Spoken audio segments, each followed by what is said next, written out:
Shalom, perkenalkan nama saya Jeniati Fongklau. Di sini saya akan mempresentasikan hasil resume saya dari bab 3 tentang guru PAUD profesional. Yang pertama, konsep profesi, profesional, dan profesionalisme. Pengertian dari profesi itu sendiri adalah suatu jabatan atau pekerjaan yang diperoleh melalui latihan khusus yang memadai. Atau yang kedua, suatu jabatan atau pekerjaan yang biasanya memerlukan persiapan yang relatif lama dan khusus pada tingkat pendidikan tinggi. Yang ketiga, suatu pekerjaan atau jabatan yang menuntut keahlian, tanggung jawab, dan kesetiaan terhadap pekerjaan tersebut. Yang keempat, profesi itu pada hakikatnya adalah suatu pernyataan atau janji terbuka bahwa seseorang akan mengabdikan dirinya kepada suatu jabatan. Dari makna pengertian di atas mengisyaratkan bahwa yang pertama, hakikat profesi adalah pernyataan atau suatu janji terbuka. Yang kedua, profesi mengandung unsur pengabdian. Profesi adalah suatu jabatan atau pekerjaan. Unsur-unsur yang terkandung dalam profesi sebenarnya, profesi itu adalah suatu lembaga yang mempunyai otoritas yang otonom karena didukung oleh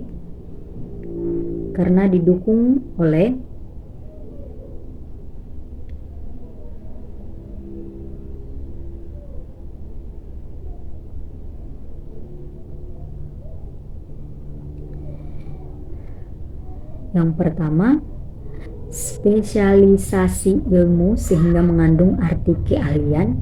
Yang kedua, kode etik yang direalisasikan dalam melaksanakan profesi karena hakikatnya ialah pengabdian kepada masyarakat.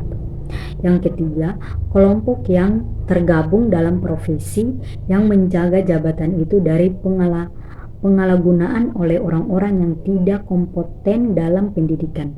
Yang keempat, masyarakat luas yang memanfaatkan profesi tersebut.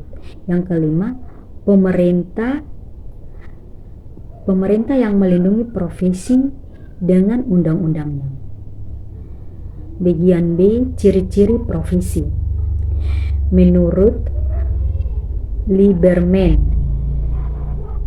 ciri-ciri profesi dapat dibagi dalam 7 bagian. Yang pertama, jabatan tersebut harus mengutamakan suatu layanan yang khas dan esensial serta jelas dapat dibedakan dari jabatan lain.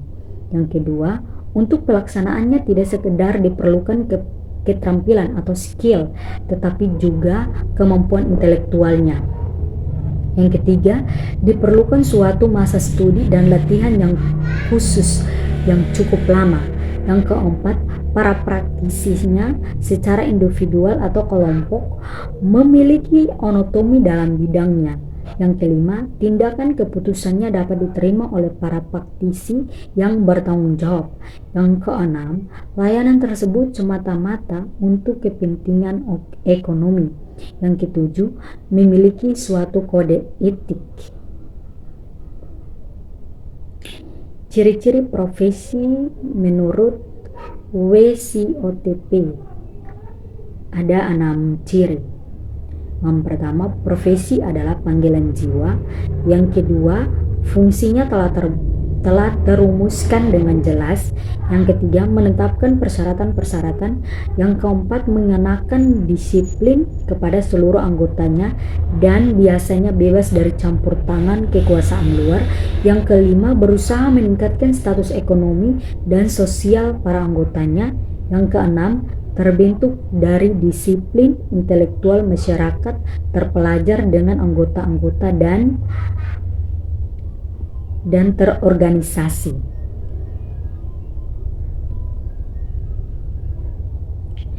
Yang bagian C, syarat-syarat profesi. Ada 3 syarat profesi. Yang pertama, untuk melaksanakan pekerjaan yang penerapan ilmu yang melandasi profesi didasarkan pada kepentingan individu dalam setiap kasus. Yang kedua, mempunyai mekanisme internal yang terstruktur yang mengatur rekrutmen, pelatihan, dan pemberian lisensi atau izin kerja. Yang ketiga, serta memiliki ukuran standar untuk praktik yang etis dan memadai dalam mengembangkan tanggung jawab utama terhadap kebutuhan kliennya. Bagian D, konsep profesi keguruan. Konsep profesi keguruan di sini bertolak dari pandangan Darling, Hammond, dan Goodwin. Pekerjaan sebagai guru dapat digolongkan sebagai profesi jika dilandasi oleh bidang ilmu yang terkait. Dalam hal ini adalah ilmu mengajar atau ilmu keguruan, yaitu apa yang disebut sebagai the scientific basic of the arts of teaching atau dasar ilmiah dari seni mengajar. Yang pertama, bagian A, syarat-syarat profesi keguruan. Berkaitan dengan penyediaan guru, Undang-Undang Nomor 14 Tahun 2005 tentang guru dan dosen, dan Peraturan Pemerintah Nomor 74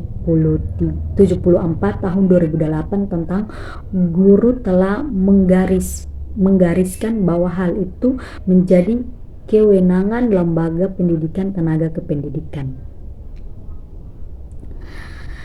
E, jabatan guru sebagai profesi, sama halnya dengan dokter, hakim, apoteker, maupun polisi. Guru adalah profesi, artinya untuk menjadi guru butuh persyaratan pendidikan dan keahlian khusus. Guru tidak bisa dilakoni oleh semua orang.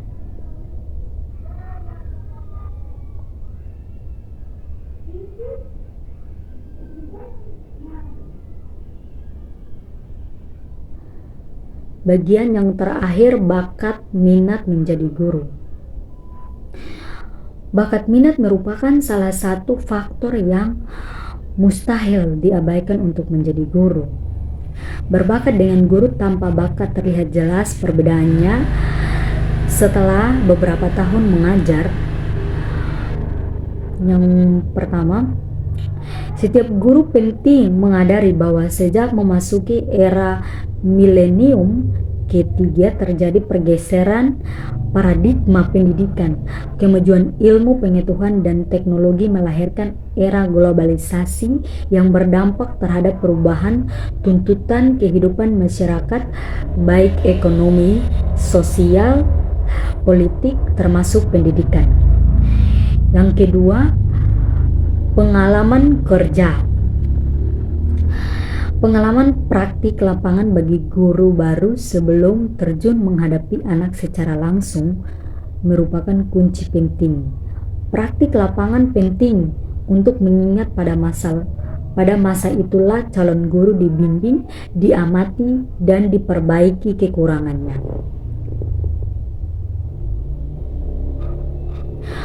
Mungkin ini saja dari presentasi resume saya. Sekian dan terima kasih. Shalom.